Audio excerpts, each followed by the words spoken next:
வாஸ்து tip number 7. இப்போ வீட்லேருந்து வேலை செய்கிறவங்க ஒர்க் ஃப்ரம் ஹோம் இல்லை உங்கள் வீட்டிலேயே ஒரு ஆஃபீஸ் மாதிரி ஒரு இடம் வச்சுருக்கீங்கன்னா, அது நீங்கள் எப்படி உட்கார வேண்டும்? அதாவது எங்கே எந்த திசை பார்க்க வேண்டும்? அகெயின் அண்ட் அகெயின் இதில் விஷயம் அதுதான். அந்த பிராண சக்தி எப்படி உங்களுக்கு இன்னும் பெனிஃபிட் ஆக்குறதுக்கு தான் இந்த ஹோல் வாஸ்துவே.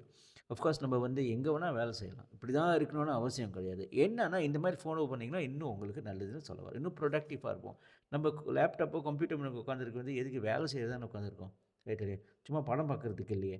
ஸோ ப்ரொடக்டிவிட்டிக்கு இருக்கிறது பற்றி தான் நான் பேசுகிறேன். ஸோ ஃபர்ஸ்ட் ஆஃப் ஆல் நீங்கள் எங்கே உங்கள் திசை எங்கே நோக்கி செல்லணும்னா, அதாவது நீங்கள் எங்கே பார்க்கணுன்னா வேலை செய்யும்போது வந்து 2 ஒன்று வந்து வடக்கு நார்த் இல்லைன்னா ஈசான்யம். ஈசான்யம்னா வடகிழக்கு right, north east.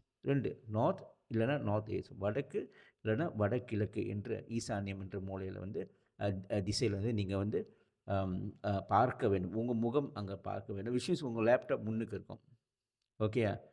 So for example நீங்கள் வந்து நார்த் பார்க்குறீங்கன்னா உங்கள் லேப்டாப்போட முகம்னு வச்சுக்கோமே, அது வந்து தெற்கு பார்க்கும், சவுத்து பார்க்கும். விளங்குதா? That's number 1. 2வது வந்து உங்கள் பின்னுக்கு தான் அந்த வால். இப்போ நான் பாருங்கள், என் பின்னாடி தான் வால் இருக்குது. சில பேர் பார்த்தீங்கன்னா அவங்க முன்னுக்கு வால் இருக்கும். அதுக்கப்புறம் தான் அவங்களோட மேஜர் எல்லாம் இருக்கும். அவங்க டேபிளும் ஆஃபீஸ் இதெல்லாம் இருக்கும். ஸோ இங்கே முன்னுக்கு ஏன் இருக்கக்கூடாதுன்னா, ஏன்னா அந்த வர சக்தி வந்து பிளாக்கிங்னு அர்த்தம். பின்னாடி is okay. Again and again உங்களுக்கு அந்த வசதி இல்லையா? ஒரு சின்ன ஒரு ஸ்டூடியோலாம் இருக்கீங்களா? It's fine. அதான் சொல்கிறேன். இது ஒன்றும் அவசியம் அந்த மாதிரி எதுவும் கிடையாது. பஸ் ஸ்டாப்பில் உட்காந்து கூட வேலை செய்யலாம். காடியில் உட்காந்து கூட சில பேர் வேலை செய்கிறாங்க. It's fine. But the fact remains that this is அந்த எனர்ஜி எப்படி நம்மளுக்கு ப்ரொடக்டிவாக இருக்கிறதுக்கு தான் சொல்கிறது. இப்போ நான் பாருங்கள், ஒரு நாள் 15 ஹவர் வேலை செய்கிறேன் மினிமம். ஸோ எனக்கு அந்த ப்ரொடக்டிவிட்டி ரொம்ப இம்பார்ட்டன்ட் எனக்கு. அதுக்காக தான் இந்த விஷயம்லாம் நான் ஷேர் பண்ணுறேன். ஸோ உங்களுக்கும் நல்லா இருக்கணும். வேறு என்ன? ரைட். கிட்டத்தில் வந்து தண்ணி, காஃபி, டீ கிடையாது, வாட்டர்னு சொல்கிறேன். தண்ணி வந்து ஒரு கிளாஸில் வந்து எங்கேயாவது உங்கள் கிட்ட வச்சுங்க. அதில் கூட நுணுக்கமாக போவாங்க. நார்த், அதாவது வடக்கு பக்கமாக இருக்கும். டேபிளோட வடக்கு அதெல்லாம் வேண்டாம் நம்மளுக்கு.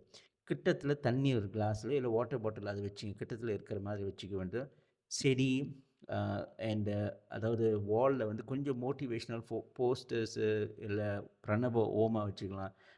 பகவத்கீதை போஸ்டர் ஏதோ ஒன்று, சம் போஸ்டர் சைட்டில் இருக்க வேண்டும், மோட்டிவேட்டிங் அந்த மாதிரியாக இருக்க வேண்டும். உங்களுக்கு ஒரு நல்ல ஒரு வைப் இது. இன்னொரு விஷயம் வந்து செடி கொடி, பிளான்ட்ஸு இல்லைன்னா சாமி சின்ன சின்ன சிலைகள். இப்போ நான் உங்கள்கிட்ட காமிக்கிறேன் பாரு, இது என்னோட பேசிக்லி. இந்த மாதிரி கூட நீங்கள் சுற்றி வச்சுக்கிறது அந்த இன்னும் அந்த பிராண சக்தியை வந்து உங்களுக்கு வந்து உயர்த்தும். சரியா? நன்றி.